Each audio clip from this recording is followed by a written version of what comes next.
Alright guys, so we're here on a backcountry bear hunt in Idaho with Rob from S&S, and if you've ever called S&S and they said, S&S, this is Rob, this is the man right here. So if you've ever got the best customer service you've ever had in your entire life, he's the one. But one thing we have in common with S&S is Kowa spotting scopes and Kowa binoculars, and we have fell in love with Kowa. So I wanted to sit down with Rob and kind of talk about the different scopes here. If you're anything like me and you're just now getting into optics and backcountry hunting, it can be a lot to take in.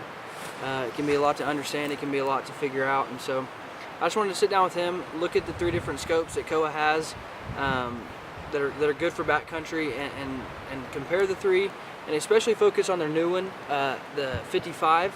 It's a wonderful little compact scope, and so I want to look at that one with you. But so Rob, which one do you use? Well, first of all, let me tell you why I picked Kowa. Okay. You know, I did a lot of research in the birding forums looking for the best possible spotting scope out there. And if you kind of go through the birding forums, you'll find that Kowa generally ranks #1 and sometimes #2 depending on what you're looking at. I actually had a situation where I had some money and I was able to purchase myself a spotting scope, and fortunately in S&S Archery we have them all, so I get to use all of them and I get to see which ones I like the best. And I actually chose this 77. It's the TSN 773. It's got the angled eyepiece, usually for backcountry hunters.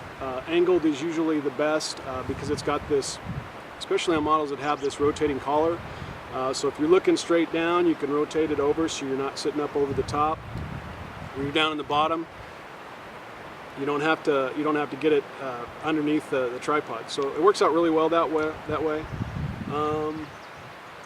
As far as which model is best, the birders really like this 88 millimeter.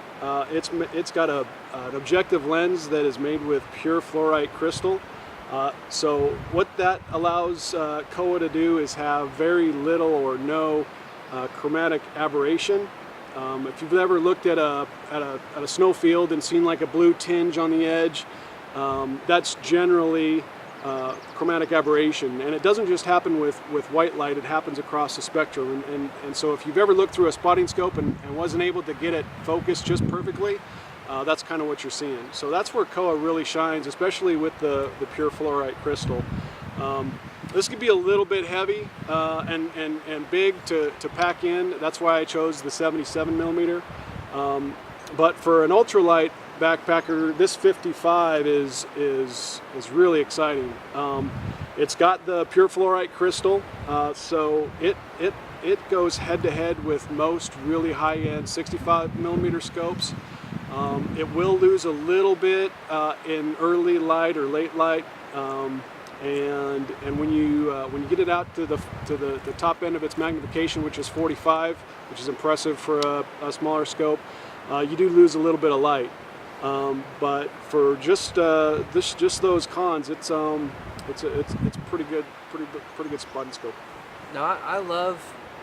We've been using all three of these this week on our hunt, and I love the compact and lightness of the 55, but that 77 is just such a happy medium. It just is perfect. I mean, for a backcountry hunter, I think the 77 is perfect. But like Rob said, the 55 is very compact. So you mentioned the angle lens. So why do you go with the straight lens on the 55? Great question. The 55 doesn't have the rotating collar on the angled version.